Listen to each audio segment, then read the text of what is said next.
Okay. Good evening, everyone. The talk on culture building and corporate governance by Mr. Harsh Mariwala will start now. I request everyone to mute your audio and stop your video for better connectivity. Thank you. So good evening, ladies and gentlemen. I am Meenal Shirsagar, Chairperson of the Endowment Lectures Committee. On behalf of the Asiatic Society of Mumbai, I extend a very warm welcome to you for the 11th PG Deshmukh Endowment Lecture, which will be delivered this year by Mr. Harsh Mariwala, founder and chairman of Marico Limited, on culture building and corporate governance. To preside, we have the honor of having with us Mr. R. Gopalakrishnan, former director Tata Sons, also an author and corporate advisor. Mr. Mariwala has become a legend in the corporate world today. He is highly regarded not just because of what he has achieved, but how he has done so. For example, in enabling and empowering professional managers, making bold acquisitions and being resilient through the inevitable ups and downs of business and life. Mr. Gopalakrishnan has had a multifaceted career. He is also a prolific writer and an inspiration in how he takes the time to impact his wisdom to a broad range of young people and companies. We are indeed fortunate that these two stalwarts are gracing the B.G. Deshmukh Memorial Lecture this evening. Thank you for being with us. I will now tell you a little about Mr. B.G. Deshmukh, of whom we are very proud. He was the president of the Asiatic Society of Mumbai from 2001 to 2007. He was a man of vision. He had a deep sense of commitment and worked tirelessly to promote this heritage institution.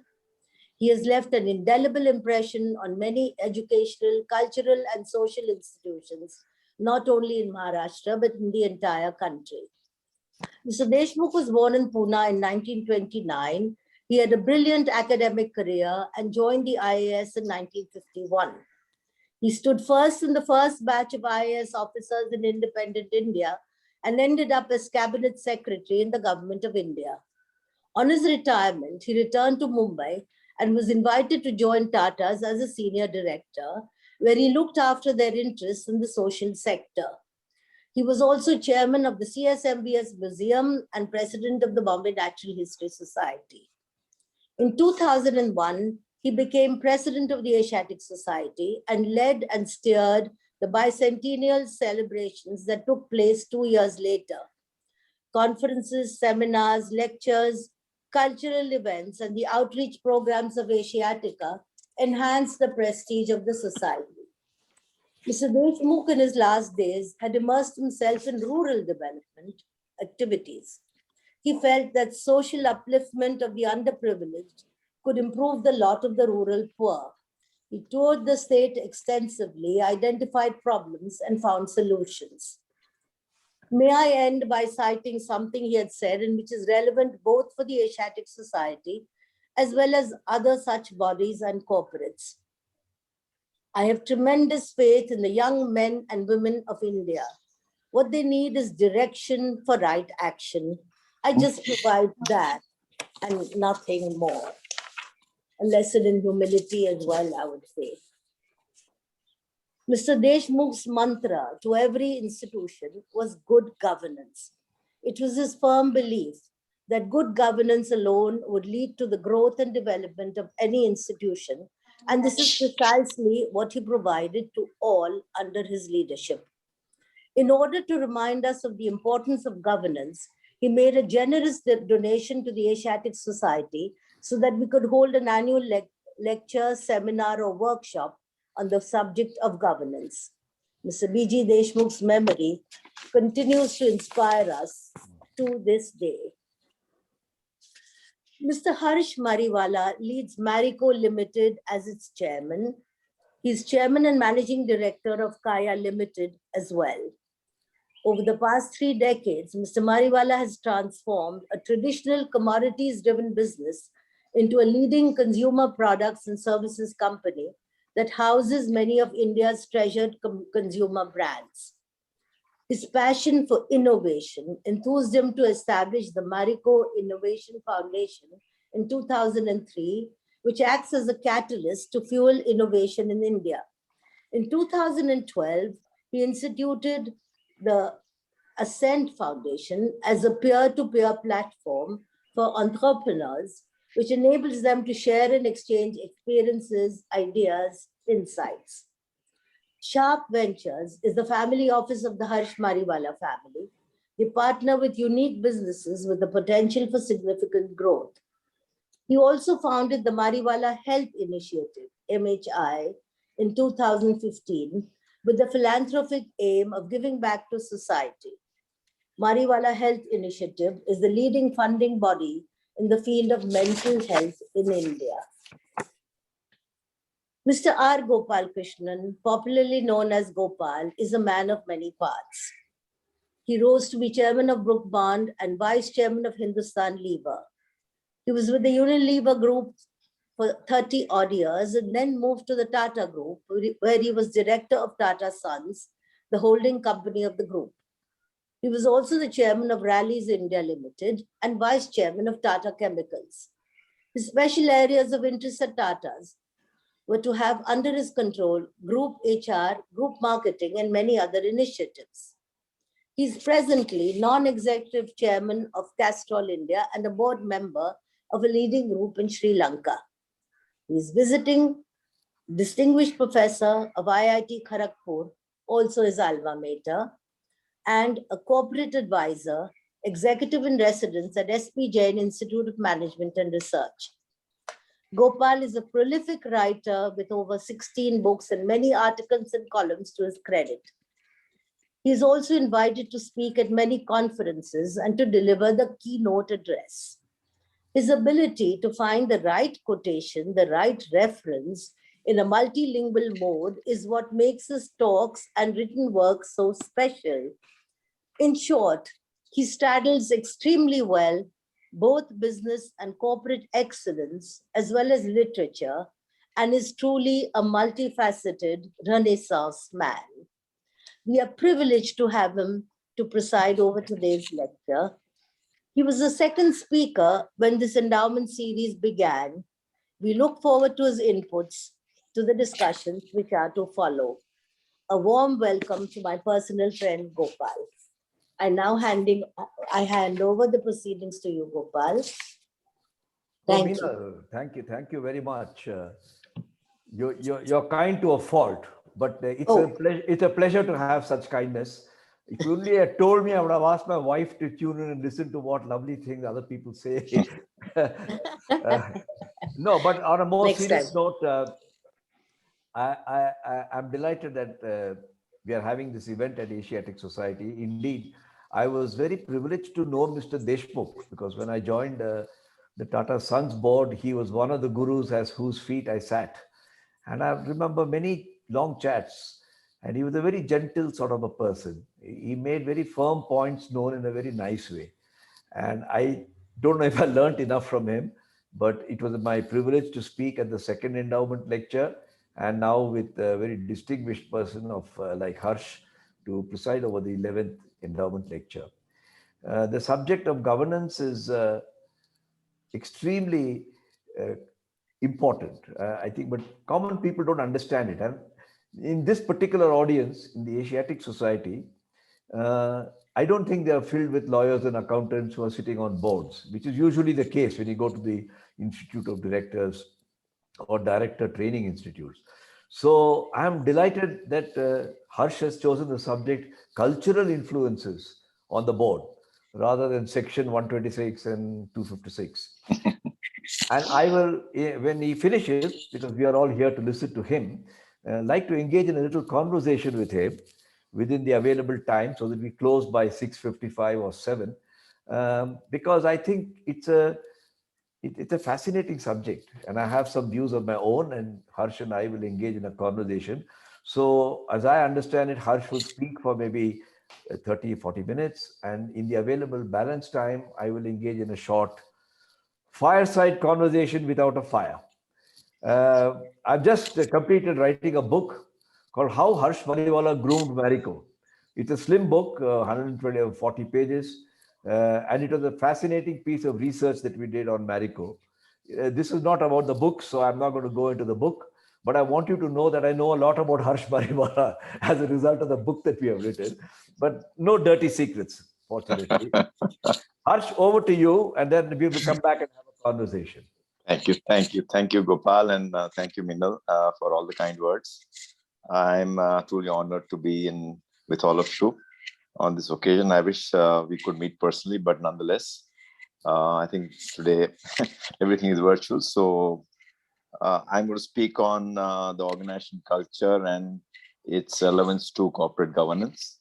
The subject of governance and corporate governance has got a lot of traction in recent times, in the last 2-3 years. And I myself have spoken on this subject at least in the last 1 year, 3-4 times. I reckon that currently a lot of emphasis is given to corporate governance. And that's what I told Minal earlier, that my knowledge is confined mainly to corporate governance, but I strongly believe that governance is relevant to all associations, organizations, whether they're profit making or not, to NGOs, to organizations like Asiatic, or any organization, because I think it makes business sense to, or makes sense to be well governed. And of late, the overall, shall I say, the scope of governance has got expanded. Earlier it was mainly corporate governance, and nowadays, when it comes to governance, it's part of what they call ESG, which is environment, social, and governance. And organizations today are increasingly being judged on these three issues. What are they doing in the area of environment or environmental damage or good for the environment? On the social side, in terms of providing employment, how you're treating employees, and finally, how well governed are you? I believe that this whole thrust on ESG has happened because of a few reasons, many reasons, I would say.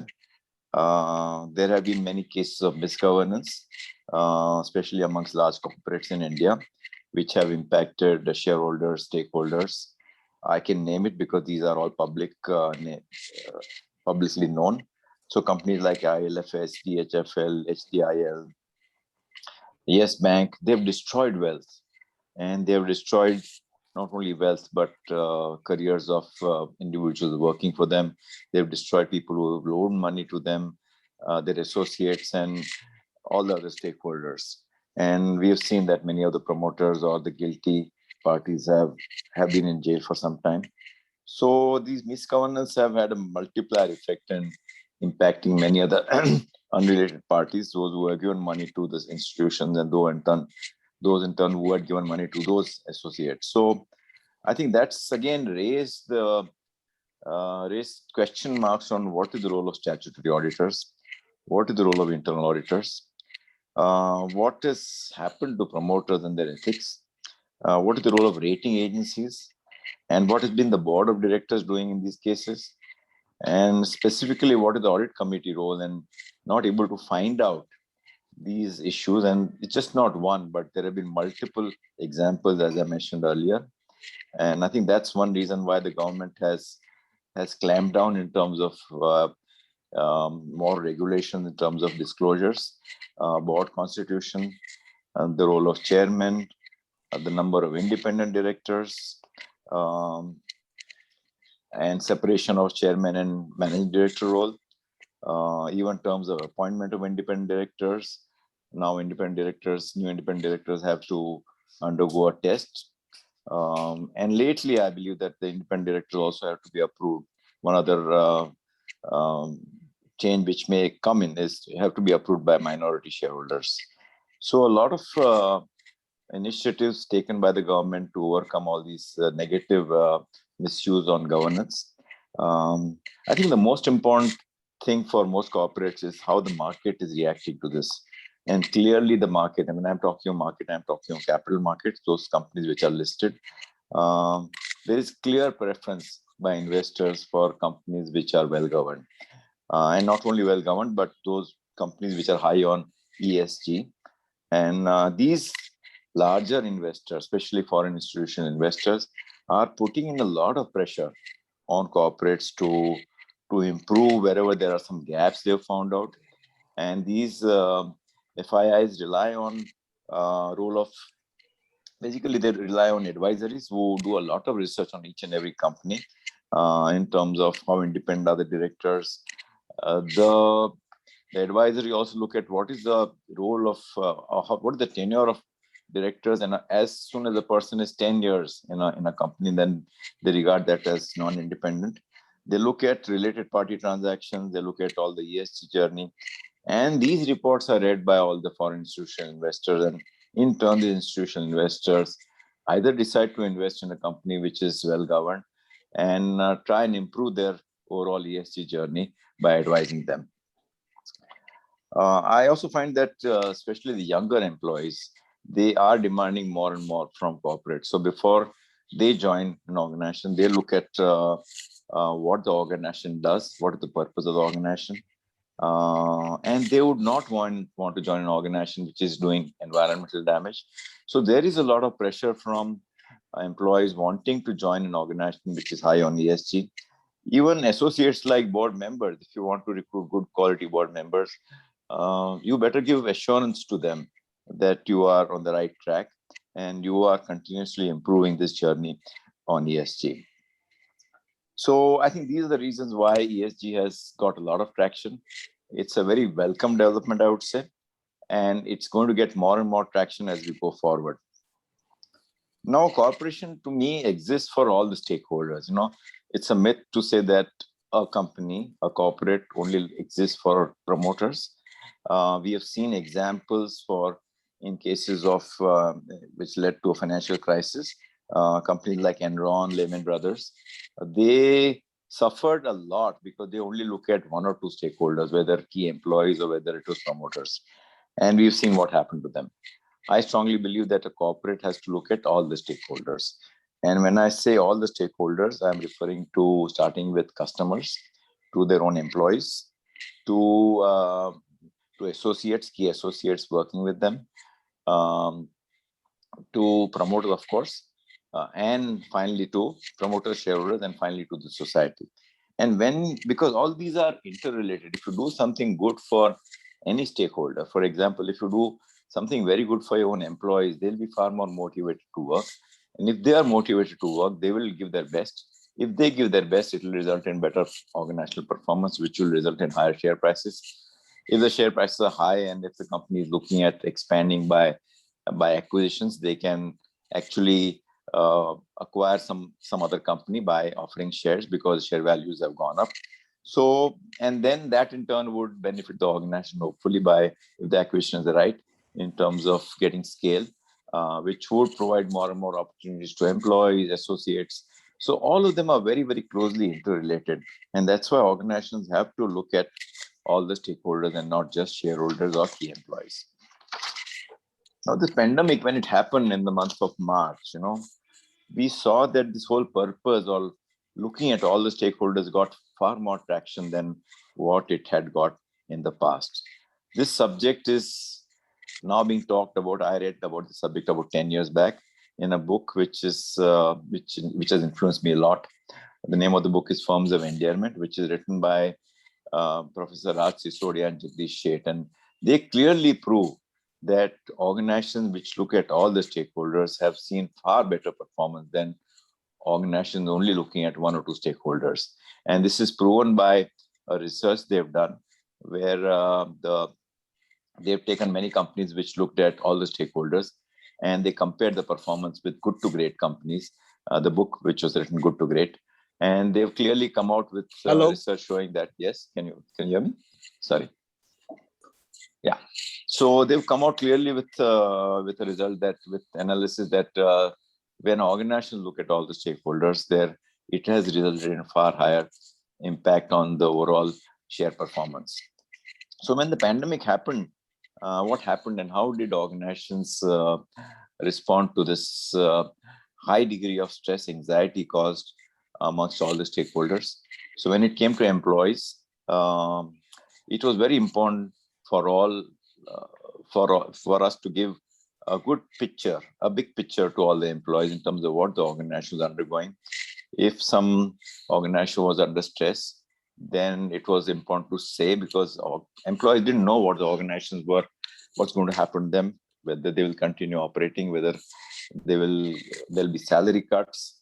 So organizations, at least Marico, we have done monthly updates with all our employees in terms of ensuring that we tell them and give them a true and fair picture of what's happened at our end, followed by a question and answer. And I think that's relieved a lot of stress. I think this also gave us an opportunity to get into the families. So we did a lot of initiatives for the family. So things like yoga classes, general knowledge quizzes, Zumba classes, cooking classes, where we involved the family members. And this gave a great opportunity for us to get closer to the families rather than just the member who's working for us. I think on safety, organizations have gone overboard in terms of offering advice, giving doctors admissions to hospitals. And I think that's something which has helped. In Marico, we also took an initiative to reward our heroes, because in this time, a lot of our employees have stretched themselves, they've taken risks, and they have played a stellar role in ensuring that the supply chain came back to normalcy after the lockout was declared. And I think that's resulted in a very good performance for, at least for us. So we have gone on rewarding these employees by recognizing them through emails, which has gone to all the organization members. We also ran a contest amongst all our employees. A contest: how do we make work from home more effective? How do we reduce our cost structure? What are the innovative ideas which we can leverage on? And based on that, we launched some new products which have done quite well. We launched a new product, Veggie Clean. When we started talking to our customers, we realized that there was a fear about vegetables and fruits, and can they get virus through that? So we came out with a product which is Veggie Clean for washing fruits and vegetables. On customers, also, organizations have gone overboard in offering advice to them. In a business like we had webinars, we started offering free advice to all our customers in terms of consultation. And at that time it was free, but once things came back to normalcy, we realized that there was a potential to actually monetize that business. So we have now started e-consultation for our Kaya in centers or in cities where we are not present, and that's opened up a new revenue stream for us. In terms of associates, also organizations have gone overboard in terms of improving productivity, managing crisis, safety, and many associates had cash flow problems. So we went overboard in terms of helping them with cash flows. And finally, to society, I think apart from providing all the meals and needs to needy people, we also had a COVID challenge where we realized that there was going to be shortage of equipment like ventilators, masks, and PPE equipment. And we came up with a virtual challenge wherein we got 600 entries, and out of that, 4 organizations were rewarded with grants amounting to totally about 2.5 crores. So all in all, I think the pandemic also provided an opportunity to organizations to actually help all the stakeholders. In short, what has happened is this pandemic has taught us new leadership lessons. The most important, I would say, is to be authentic. And one can be authentic only by being open, by being fair, by instilling trust amongst all the stakeholders, by transparency, by empathy and caring, and by being collaborative. So now let me go back into the role of culture. What is corporate governance? Is it compliances? To me, it's much more than that. It goes beyond compliances. Luckily, when I started entering business, I realized that the FMCG business, which Marico is in, did not require too many permissions from the government. So I've been saved of going to Delhi in terms of getting licenses or permissions. And I think that's helped me a lot, because luckily we are in a sector where we didn't have to grease somebody's palms. So we have been very clean because there was no need to do so. But as we went on growing, there are always, we realize that there are differences between stakeholders, So I am a promoter in the company. I am also the chairman of the company. So where does the organization's interest lie? If there is a conflict between the promoter's interest and the organization's interest, what is the right answer? For example, at that time when we went public, the brands were owned by a sister company, Bombay Oil Industries, the Parachute Saffola brand. And there was a lot of pressure from investors saying that please transfer these brands from your private company to a public company. So we realized that it was important for us to give that, take that step in transferring the brands. And it was good for the organization.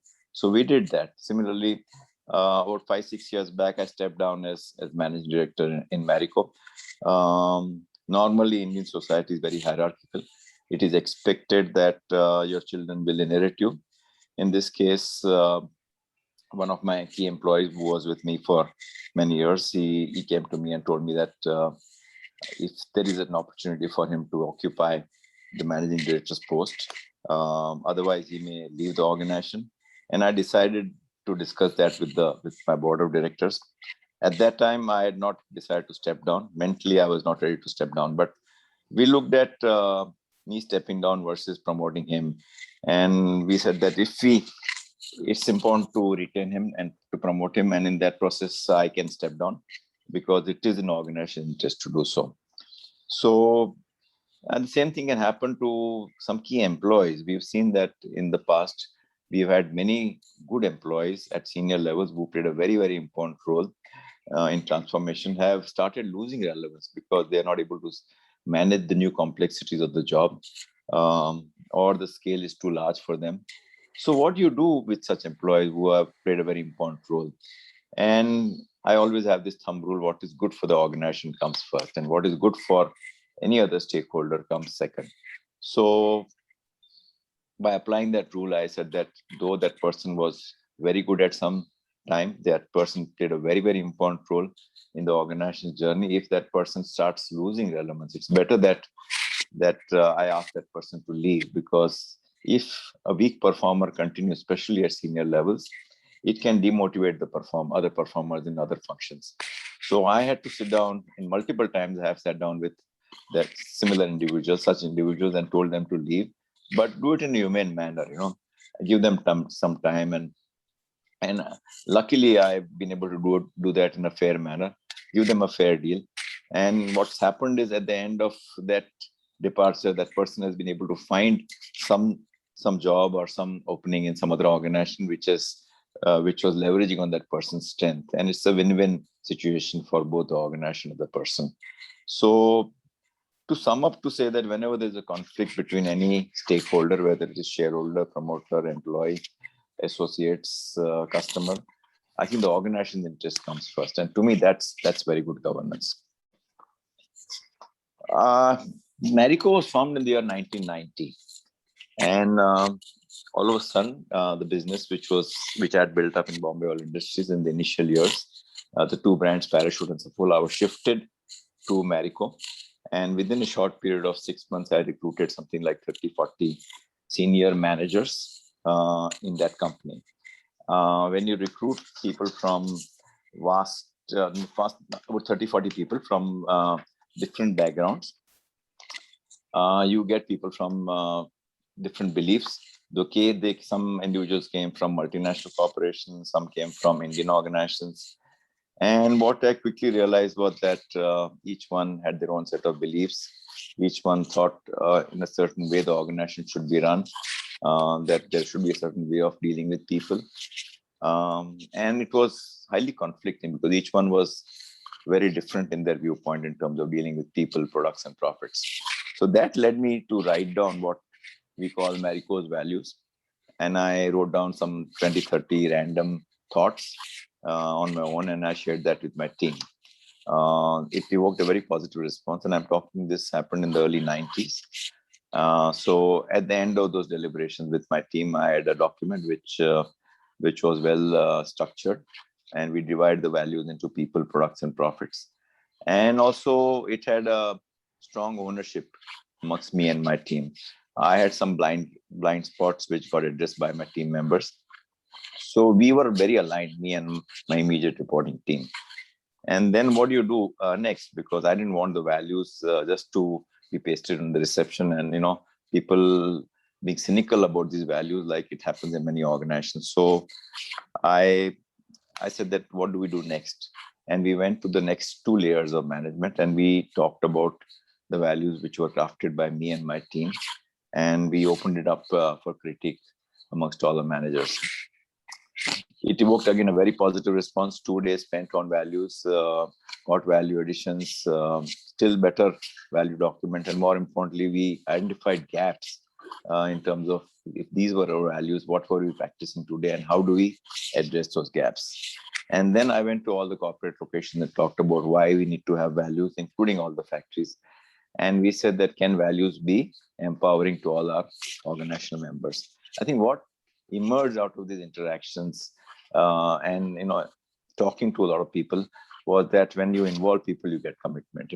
I could have done the same thing. I could have finalized the values with a consultant and given the value document to each and every individual, but that would not have got the commitment which I got from my top 2-3 layers of management. So I really learned that if you have to involve people if you want to get the commitment, especially in very important organizational matters. And since then, we have been working a lot on improving our values. So what is our culture and why it is important in driving corporate governance?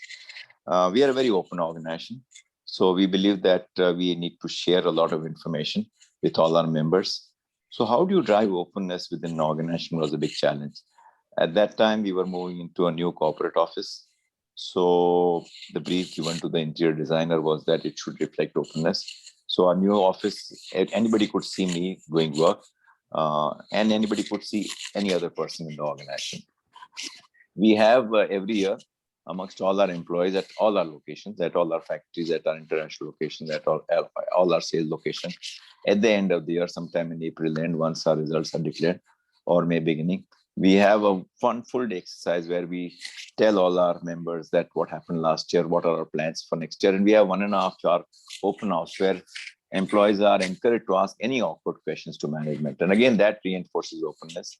We have relationship reviews with the boss and the subordinates every once in 2-3 years, where they go out to an outside location and talk about how open are their relations, and basically open not only with the boss but at the peer level also. So I think what openness does is that when you share a lot of information, then it reduces a lot of politicking within the organization and gossiping, because a lot of information is openly available to people within the organization. The other value which is very dear to us is trust. So we trust our members, and from that time onwards, we did with muster in the organization, because we said that we trust you.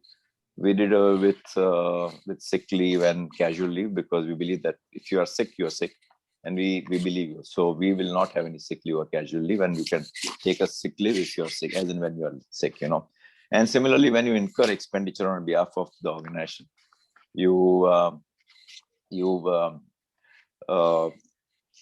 can actually claim whatever you incurred on your own. You don't need to go to your boss. So we have a very clear policy in terms of self-claim of the employees' expenditure which are incurred on behalf of the company. So we are open, transparent. I'm just giving you a few examples. We wanted to drive innovation. So how do you drive innovation? By getting in people who are diverse, by having a flat organization structure, by removing the fear of failure, and by encouraging experimentation. And being a family, perception of family owned goes hand in hand with lack of meritocracy. So we said that we want to be an organization which is based on meritocracy. And from day one, I had made it very clear to all the members, and still it is very clear to them, that influence will not work in the organization. So if I have a friend of mine wanting his son to be employed by us, at the most, I will ask internally that person to be interviewed. But beyond that, I will not use my influence to decide in favor of that person, So everything works on merits, and everybody knows that this is merit-based organization. It was very important to send that signal, especially because when we formed Marico, we were perceived to be a family-run organization. I think the key challenge in culture is how do you ensure that these values and culture is continuous over a period of time. And you need mechanisms where you need to perpetually reinforce these values, just like what I talked about, openness or trust. And that is again applicable to newer employees. When we have a new employee joining us, that person goes through a 1 full day program on values, the importance of values. And the history of values. And I think that has played a very, very important role.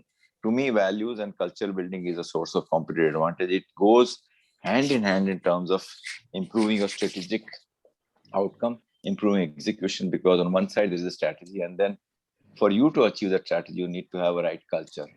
And I think culture plays a very important role in driving strategy and execution.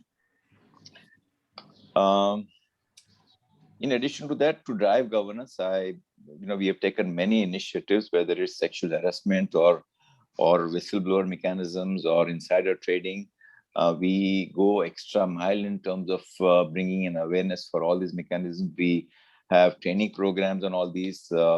We use reminders like computer screens to encourage individuals to report whistleblowing. So being an open organization, people are not scared to do that. And I think that again helps us in terms of maintaining that culture. There are multiple routes given to individuals to report any deviations in these areas. And whenever any such reports have come in or cases have come to our notice, we go into great details in finding out what is the truth, and appropriate action is taken if there is some deviation. In terms of external shareholders, we always felt that we have to be very transparent. We have been extremely transparent with all our analysts and our current shareholders as well as potential shareholders in terms of giving a true and fair picture of what's happening. If you are going through a difficult period in business, we tell them proactively why we're going through that. If we have invested into a new business which may have an impact on us in the short run in terms of profit impact, we tell them proactively that this is something which we are going to do that. When we had some competitive pressures from levers many years back, we told all our capital market players as well as our investors that for 1 or 2 years, don't expect too much profit growth, because we want to protect our what we call our resource generating engine. And we proactively told them, and I think that's helped us retain that trust and confidence in terms of what we are saying. And I think the shareholders have been with us for a long, long period of time. And the same thing is relevant for media and media interactions. Basically, don't overpromise. If at all, you underpromise and overdeliver, but don't overpromise. We don't want to unnecessarily create a, shall I say, image which runs ahead of what you are today. In terms of board, it's I think our board is very, very independent and not no friends. Very, very strong emphasis on related party transactions, and again determining what is good for the organization comes first. We are now currently churning our board because it was there for some of the board members have been there for 10 years. So we've added 2 new members. We are going to add 2 more new members in the next one year or so. And the board also, when it comes to interacting with statutory auditors, internal auditors, they have independent meetings without the promoters, without the management team. So they get an independent viewpoint of what exactly is happening in the organization. I think in all this, promoter has to play a very important role. They have to be open in terms of driving this initiative, because if the promoter is not open in doing that, then this will not take roots. In terms of ESG, we have taken many steps. We use a lot of plastic. So one big challenge to us was what happens to the plastic which we are using. And today, about 95% of the plastics we consume is either reused or recycled. So that's currently the state, and over the next 3 to 4 years, we want to reach to 100%. We also give a lot of thrust to things like water, other environmental damage, solar energy, and things like that.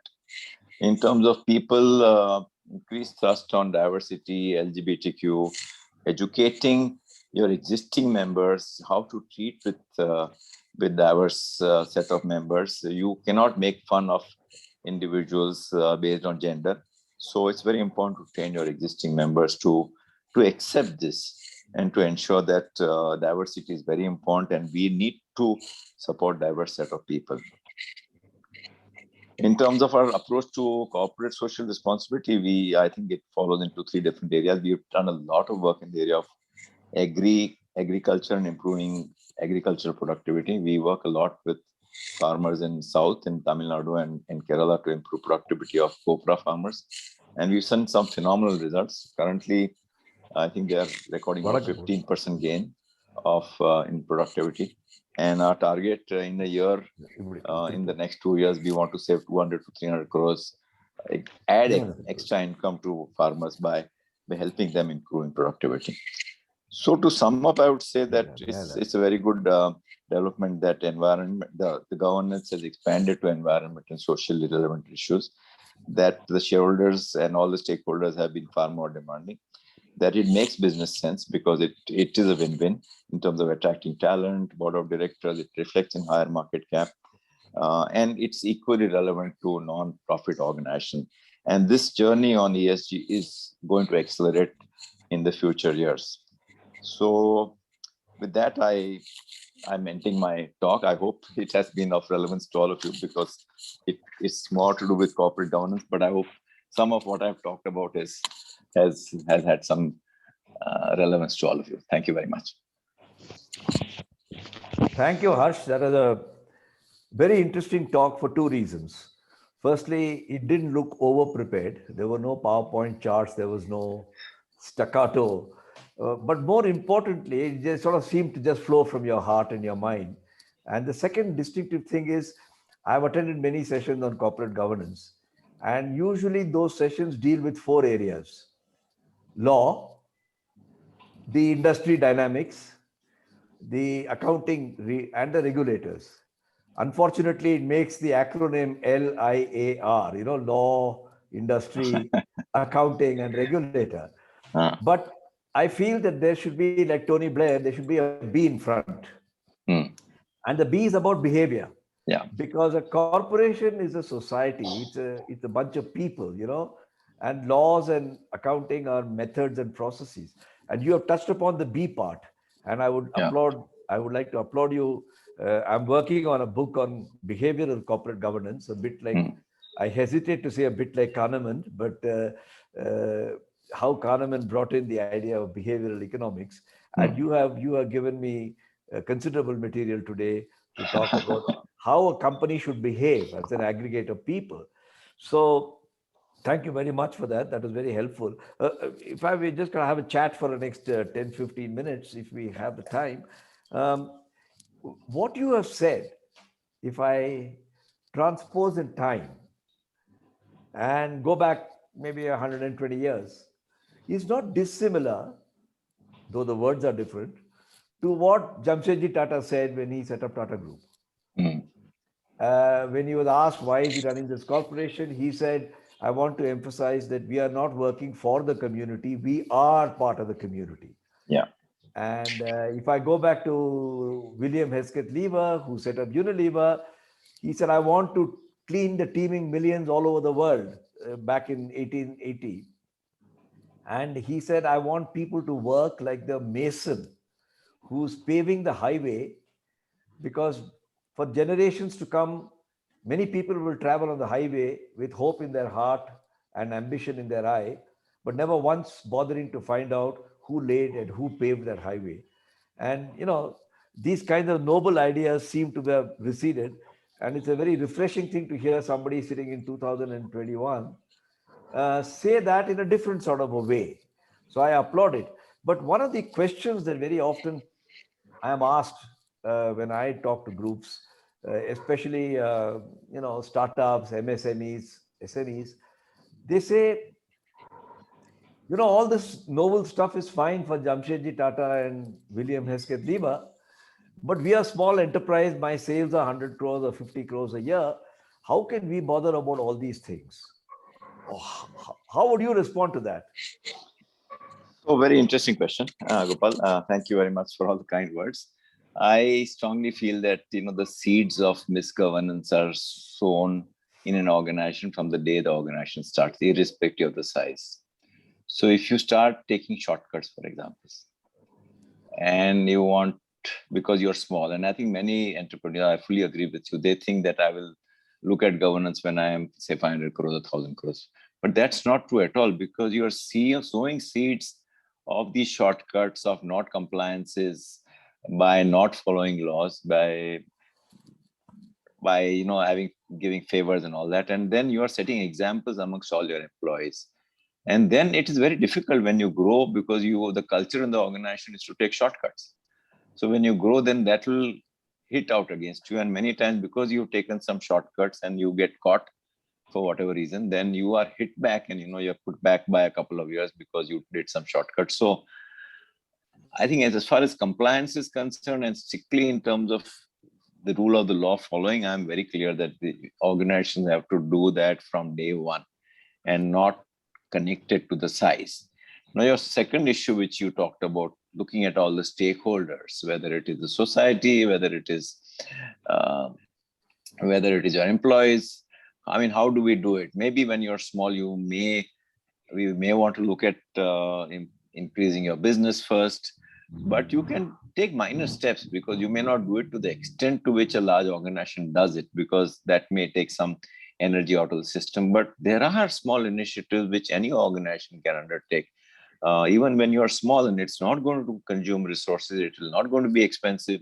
It is the right way of doing things. Even if you do things like what I mentioned about the leave policies or open house, these are not costing you anything, but you're setting right examples or doing something for the society. So I think it's a matter of accelerating your initiatives. You may want to start small if you want, at that time you want to grow business, and as you grow, you accelerate that. You can't say, I will not do that. I will start doing that only when I am much larger in size. I don't think it's sound, both from the point of view of compliances as well as from the point of view of adding value to the society. That's great. I'm glad that we have a harmony in the way we think. I always tell people who ask this question, I said, are you a parent? They said, yes, I've got a 5-year-old son or daughter. I said, do you teach that child shortcuts, hoping that at the age of 15 or 20, you'll correct them? He says, no way. I said, then if you got a job and a company, it's not different. You can't sort of suddenly change the tune. And parenting is a very good example of good corporate governance, because a mother toils for her child. Mothers are wonderful corporate governance people, because they toil for their child, they change the nappies, all the hassles, crying in the night, but they never stop dreaming about the long term and what's good for the company. And your answer is very much in line with that. But tell me, Harsh, if you had to apply these principles, what you said, and spread them amongst building cooperative societies, clubs, NGOs like Asiatic Society, how can you go about it? Because they're all, hotbeds of politics. Many of them. I'm not saying Asiatic Society, but I'm saying many organizations, clubs, for example, True, club. I know, I've seen clubs when there are elections, and at that time there is so much of joking. And I don't know what is the answer as far as that is concerned, but somebody in the club has to set down certain values and culture, and you need to ensure that the club practices that amongst not only the employees, but amongst all the members. And I think a lot will go into selecting new members and things like that. But I have not, what my learning is more in the area of corporate governance, and especially keeping club aside, there are other associations like Asiatic, which is mainly managed by a governing body and, some other people, employees. I think it'll be easier for them to build a culture, and there could be much larger parts of Asiatic. There are many other NGOs also. I think that's clearly possible. I'm a little bit unclear about how do we drive culture amongst the members in a club where, they also influence a lot. And it's a transitory kind of a period where you are active for 1 or 2 years. But, if a culture or if some strong body sets the example, then in my case, it is very important to set the example from the top 2-3 layers, because moment somebody at senior level says these are values are only MD's value, Harsh's values, it will just not take deep roots. But each and every person, because they were deeply involved in arriving at these values through involvement, they stood by those values and they went on passing the right signal and, bringing out the deviation. I think that's something which needs to be done at a collective level, not only amongst few people, but many people in an organization. So I'm a little bit unclear, and frankly, about the club part, but clearly about independent organizations, NGOs, this is clearly possible. You need to arrive at values which are relevant for their success, not just because, for an organization like Kaya, safety is very important. So safety has to be a value. So depending on what you want to drive, you need to identify key values, and how do you instill these values by involving people, by reinforcing them through mechanisms like what I talked about, the leave policy or openness. I think then that has to be continued. It's a lot of serious work. People think that culture building is, it's taken me first 2-3 years, a lot of my time. And culture building takes 3 to 5 years. It's not something which is easy to create a culture, and more importantly, it's difficult to retain that culture over a period of time. But you have to take it seriously, and we do every year. We do a culture study amongst all our employees, and whenever we see certain scores falling at a certain location, we just step in. The HR steps in again, tries and addresses those issues. But for clearly NGOs and organizations like Asiatic, this is possible. Fantastic. Bombay Gymkhana is 140 years old. Yacht Club is probably Yes. as old. Willingdon Club. Asiatic itself is 200 years old. Yeah. So these are great institutions of the city of Bombay. Yeah. And every Mumbaiker is very proud of these institutions, especially places like Asiatic, which have this great facade in a lovely place where many events are held. But the fact that you say that these are all possible, but it's really hard work, is a very good message. And perhaps if the Asiatic Society wants help, they may come to you for a little bit of advice, not too much of your time because you're a busy person. But I want to ask you, in the way you described your approach, if I had to summarize it in one word, I would say that Harsh Mariwala gave up power to exercise power. Interesting observation. Would that be, I mean, who the hell gives up executive chairmanship and all that sort of stuff, Who the hell cares about other people? But would you think I'm exaggerating it? I know it's about your own company and you must therefore be a bit discreet about it. But since I'm asking the question, you can reply to it. So my immediate reason was, there was some pressure from the other external shareholders, what's going to happen in terms of succession planning, what after me. And I think, again, depends on the kind of organization and the promoter's mindset. And I've always had this perpetuity in my mind that the organization has to continue beyond me in terms of I'm not an entrepreneur who's a serial entrepreneur who will build a business and sell it. There are different types of entrepreneurs, but I'm more a farmer type who would want to continue, even if I'm not there. So the key thing to do at that time was to delegate and, ensure that somebody else takes over and improve the functioning of the boards. The board plays a very, very important role in driving organization strategy, organization purpose, and the values and culture, because ultimately, and also who's the managing director and how do we make the managing director perform better, So the role of board, even if I'm not there tomorrow, is going to be very, very crucial in driving organization's journey in these areas. Well, that's a very helpful answer. And I'm sure that those of our members who are present and listening to this, I think we have time for just perhaps another one question. Yeah, Mr. Venkatesh is waiting. Can you be quick? And even the president of the Asiatic is waiting. Then sure.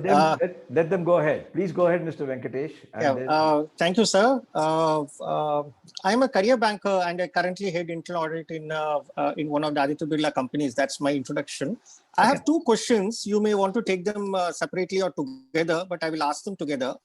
See, in current times, when executive management is largely with professionals who are service professionals who spend 5 to 10 years in one company, there is always a mix of cultures because people will come and go. This is at the function head, senior management, executive vice president level. There is always this cultural conflicts and intermeshing and changes which happen. Who then represents the core culture of the organization and how can it be supported? That's question one. The question two is, COSO 2017, which is an international framework which came about 5 years ago, really harped a lot. The first chapter itself on corporate culture, and subsequent to that, even the Institute of Internal Auditors and in the audit profession, there has been a lot of talk about auditing corporate culture.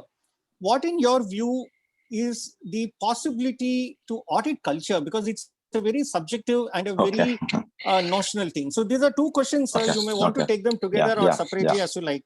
So answering your first question, this is a big challenge for organizations, which always will have individuals at senior levels going out, individuals at senior levels coming in. The big challenge is to select the right individual to ensure that they fit into the organizational values. For example, the leadership style which we propound in the organization, which we suggest in the organization, is to be far more participative, democratic, and not autocratic. So if a person at senior level has an autocratic leadership style, that will be found out at the time of interview only through some tests we give, and we will not select that person. So you need to select an individual who is fitting into your values, which will create the culture. I think that's the first step. And after that person comes in, you will have to ensure that you also educate that person in these values. So you basically spend a lot of time in ensuring that whoever is in the organization has a strong buy-in to the values, and the deviation because of these are much lesser. So you have two filters. One is at the time of recruitment, another is after recruitment, in terms of training programs, in terms of value and culturalization and things like that.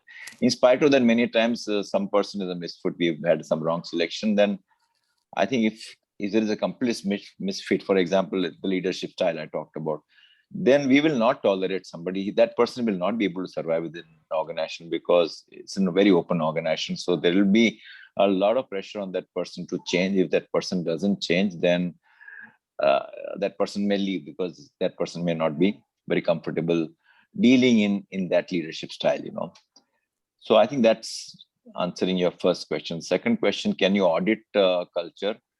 I think what we do is we measure values.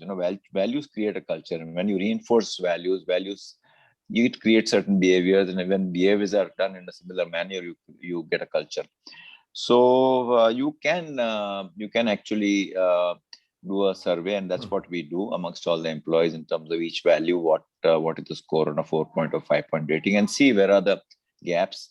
And I think you can find out if there are some gaps. If these are your proponent values and this is what is coming out of the result of the survey, then you need to improve on these values. But I don't know about any audit organization. That can easily be done by anybody, any HR function. I don't know any other organization which audits Exactly. on culture. Yes. Yeah. Thank you, sirs. Thank you. It was really very enlightening. Balapuria wants Thank to you. ask a question. Thank you. Sorry. Mrs. Balapuria wants to ask a question. She's the president of the Asiatic. Yeah. One more question, Gopal. Yeah. Please. Yeah.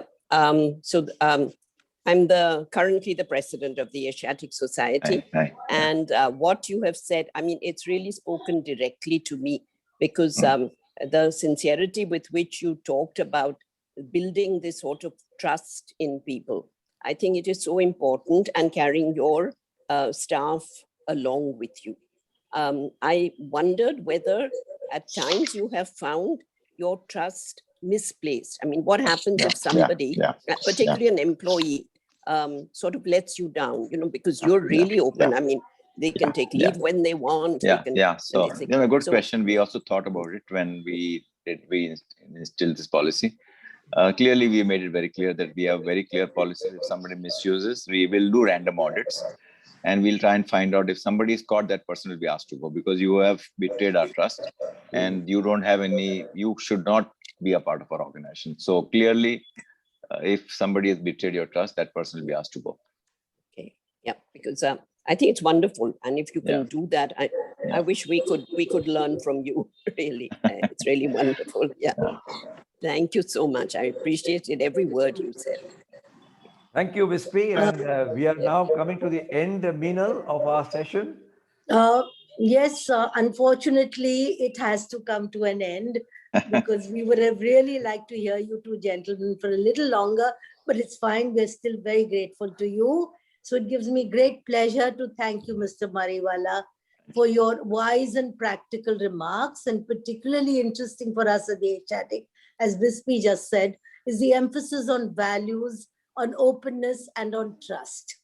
And if I may add, I find it fascinating that the old-fashioned coconut oil can be transformed into today's fashion and health product.